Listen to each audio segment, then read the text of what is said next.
तो स्वागत है आपके अपने YouTube चैनल द एजुकेशन की में। तो जैसा कि हमने अपने पहले वीडियो में चर्चा किया था परमेय संख्या और अपरमेय संख्या किन्हें कहते हैं, वो तो हम लोग समझ लिए थे। लेकिन अगर हमारे सामने एग्जाम में 10th क्लास की जो फाइनल एग्जाम होती है उसमें अगर मेरे सामने इस टाइप का क्वेश्चन दिया जाए और पूछा जाए कि कौन सी संख्या परमेय होगी और कौन सी संख्या अपरमेय होगी, उसको अगर मेरे साथ आप लोग पहले वीडियो में तो बने ही थे, अब इस वीडियो में मात्र 5 मिनट का ये वीडियो होने वाली है। 5 मिनट मेरे साथ बने रहिए। वीडियो खत्म होने के बाद आपके सामने किसी भी प्रकार का कोई भी क्वेश्चन आएगा, अगर परमेय और अपरमेय पहचानने के लिए बोला जाए तो आप गलती नहीं करेंगे, ठीक है। तो आइए हम समझते हैं। ऐसा देखिए, हमने पहला एग्जांपल लिया है √3/2√27, ठीक है। यह देखने से तो लग रहा है कि यह संख्या क्या होगा, अपरमेय होगा। क्या होगा, अपरमेय संख्या, ठीक है। लेकिन आप देखते रहिए, इसको हम अगर तोड़ के बताएंगे तो यह संख्या परमेय में बदल जाएगा। इसीलिए अगर आपको एग्जाम में पूछा जाए तो सीधे देखकर A B C D किसी प्रकार के आंसर पे टिक नहीं करें, क्या है कि अगर एक बार आप गलती कर दीजिएगा तो दोबारा आपको मौका नहीं मिलेगा उस क्वेश्चन को सुधार करने का। इसीलिए बिना बनाए हुए किसी भी क्वेश्चन को टिक नहीं करिएगा। तो चलिए देखते हैं इसको। हम लोग √3 ऊपर दिया गया है तो इसको हम लोग √3 का √3 रहने देंगे।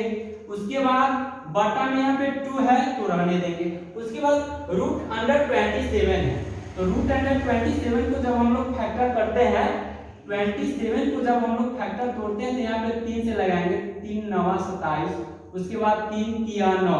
तो यहाँ पे हमें पता चल रही है रूट के अंदर में 3 संख्या 3 गुना 3 गुना 3।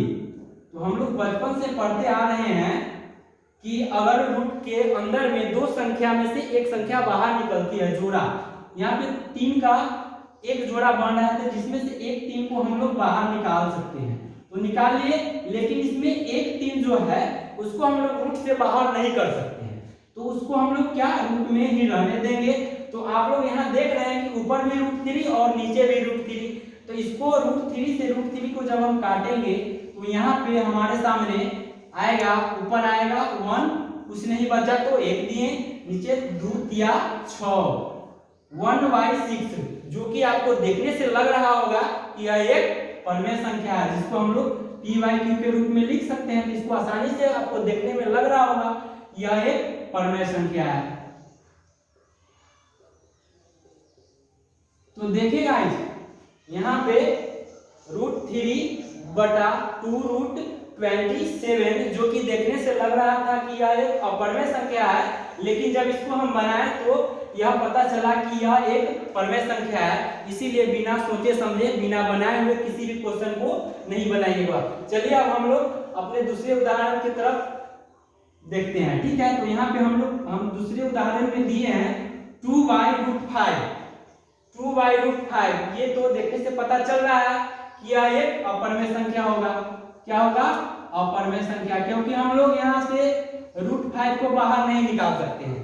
एक नियम से देखा जाए कि यह भी p/q के रूप में है, एक नियम से देखा जाए कि p/q के रूप में है, लेकिन क्या कि हम लोग जो q का मान √5 है, √5 को क्या हम लोग रूट से बाहर निकाल सकते हैं, नहीं निकाल सकते हैं, इसलिए ये संख्या अपरमेय संख्या होगी, ठीक है। उसके बाद अब हम लोग चर्चा करते हैं 4√3/√75, ठीक है। इसको बनाकर देखा जाए, ऐसे देखने से लग रहा है कि यह भी अपरमेय संख्या होगा, लेकिन हम बनाकर देखते हैं, अपरमेय होगा तो अपरमेय, परमेय होगा तो परमेय। चलिए इसको बनाते हैं। बनाने का तरीका, सबसे पहले रूट के अंदर में जो संख्या रहती है उसको हम लोग फैक्टर तोड़ के रूट से बाहर लाने का कोशिश करते हैं। तो रूट में 75 है तो इसको हम लोग बाहर लाने का कोशिश करेंगे। सबसे पहले यहाँ पे देखिए 75 है तो इसमें ना 2 से लगेगा, 2 से नहीं लगेगा, 3 से इसमें लग सकता है। 3 से लगेगा तो कितना मतलब लगेगा, 3 दूना 6, 1 3 5 15 मतलब 25 से लग गया, ठीक है। उसके बाद यहाँ पे अब कितना से लगने वाला है, 25 है, जो 5 के टेबल में आता है। पचे 25 या 5 5 जा 25, 5 पचे 25। ठीक है, तो यहाँ पे हमारा फैक्टर क्या आया 3 गुना 5 गुना 5। तो यहाँ पे हम लोग लिखेंगे 4√3 बटा 75 का फैक्टर तोड़े तो यहाँ पे मेरे सामने आया 3 गुने 5 गुने 5। जैसा कि हम आपको बताए हैं कि रूट के अंदर में दो संख्या रहती है, जोड़ा में से एक संख्या बाहर आता है, तो यहाँ पे 5 का जोड़ा बन रहा है। तो यहाँ पे पता चला कि 5 तो बाहर आ जाएगा, लेकिन 3 जो रूट के अंदर में अकेला है उसको हम लोग बाहर चाहकर भी नहीं ला सकते हैं, इसीलिए 5√3 जो है अंदर ही रह जाएगा 3। तो इसको यहाँ पे देखने से नजर आ रहा होगा कि √3 ऊपर भी आ गया, √3 नीचे भी आ गया। तो √3 से √3 को अगर हम लोग काट देंगे तो यहाँ पे क्या बचेगा 4/5, जो कि आपको देखने से पता चल गया होगा कि यह संख्या एक परिमेय संख्या है। क्या है? परिमेय संख्या। तो चलिए अब इसके बाद हम आगे की उदाहरण पे चर्चा करते हैं। यहाँ पे देखिए √64/81। आपको यह बताया जाता है कि जो संख्या रूट में रहता है उसको बिना देखे अगर बताइएगा कि रूट में है, आप अगर रूट से पकड़िएगा कि रूट के अंदर वाली संख्या अपरिमेय होती है तो वहां पे आप गलती कर जाइएगा। इसीलिए हम इस बात पर जोर दे रहे हैं कि आप पहले क्वेश्चन को बनाइए, उसके बाद आंसर पे टिक करिएगा। यहाँ पे देख रहे हैं कि रूट के अंदर में 64/81 लिखा गया है। देखने से लगा अगर रूट वाला नियम लगाइएगा तो यह एक अपरिमेय संख्या हो जाएगी, लेकिन इसको बनाकर देखेंगे उसके बाद बताएंगे कि हाँ ये क्या है।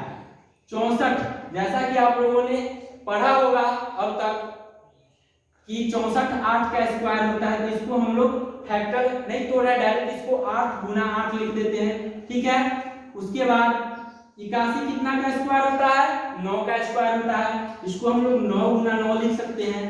अब देखिए रूट के अंदर में दो संख्या में से एक संख्या बाहर आता है, जोड़ा है तो एक बाहर आ जाएगा 8, इसमें दो संख्या है एक बाहर आ जाएगा 9। यहाँ पे क्या आया 8/9, 8/9। इसको हम लोग परिमेय संख्या कहेंगे। क्या कहेंगे? परिमेय संख्या। परिमेय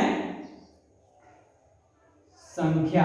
तो देखा आपने रूट के अंदर में रहते हुए भी यह संख्या परिमेय संख्या हो गया। चलिए अब हम आगे दूसरे उदाहरण पे बात करते हैं। यहाँ पे भी ऐसा ही उदाहरण एक दिया गया है √25/36, जो कि आप लोग बताइएगा, कमेंट करके बताइएगा कि यह संख्या परिमेय होगा या अपरिमेय होगा। इसको हम छोड़ते हैं क्योंकि ऐसा ही क्वेश्चन हमने आपके सामने बनाकर दिखाया है, इसीलिए अब हम दूसरे क्वेश्चन के बारे में चर्चा करते हैं। दूसरे उदाहरण के बारे में जो कि दिया गया है 1/√1/4।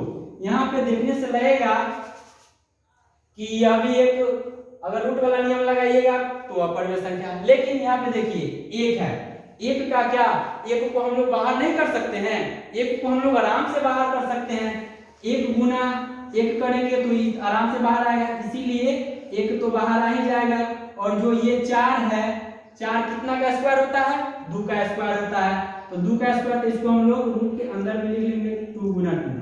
तो देखिए यहाँ पे, यहाँ से 1 बाहर आ जाएगा, यहाँ से 2 बाहर आ जाएगा, 1/2। ये भी एक परिमेय संख्या हो गया। चलिए अब आगे दूसरे उदाहरण पे बात करते हैं। यहाँ पे देखिए √25/√5। 25 को हम लोग जब तोड़ेंगे तो 25 का वर्गमूल होता है 25, 5 का स्क्वायर होता है, तो हम लोग 25 को 5 √5 गुने 5 लिख सकते हैं और इसको √5 लिखेंगे। उसके बाद इसका जो वर्गमूल होता है 5 आ जाएगा, एक संख्या बाहर आएगा, इसका आएगा √5। तो यह भी एक अपरिमेय संख्या हो गया। क्या हो गया? अपरिमेय संख्या। काहे हो गया?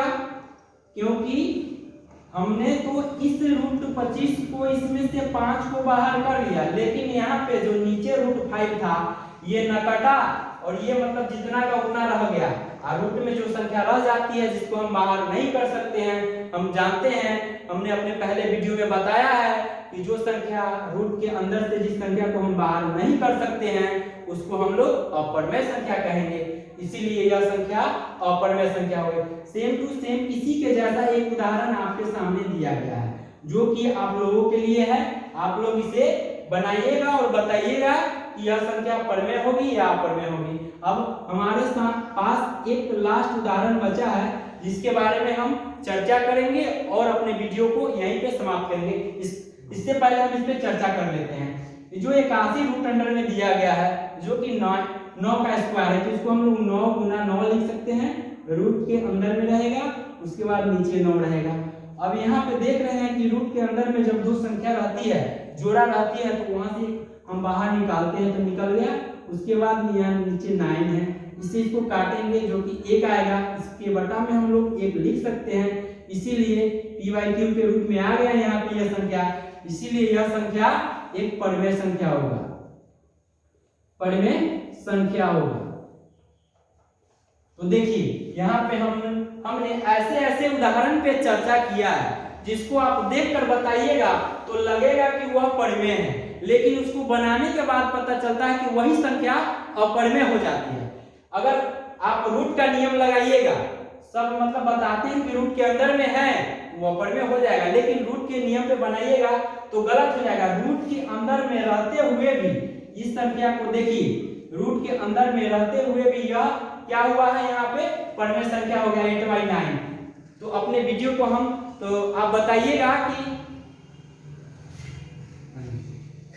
तो चलिए अपने वीडियो को हम यहीं पे समाप्त करते हैं। अगर आप लोगों को वीडियो अच्छा लगा होगा तो हमारे द एजुकेशन किड्स चैनल को लाइक, शेयर एंड सब्सक्राइब जरूर करिएगा। अगर वीडियो आपके काम का है तो अपने फ्रेंड के पास जरूर इस वीडियो को शेयर करिएगा। अगर हमारे चैनल पे आप बने रहते हैं तो हम इस मतलब अपने आपके 10th क्लास से रिलेटेड टोटल क्वेश्चन का एक सीरीज लेकर हम आ रहे हैं, जिसमें आपके एग्जाम से हूबहू सेम टू सेम एक नंबर वाला जो क्वेश्चन आता है आएगा ही। आपके बोर्ड में जिस प्रकार पूछा जाता है वो पूछेगा।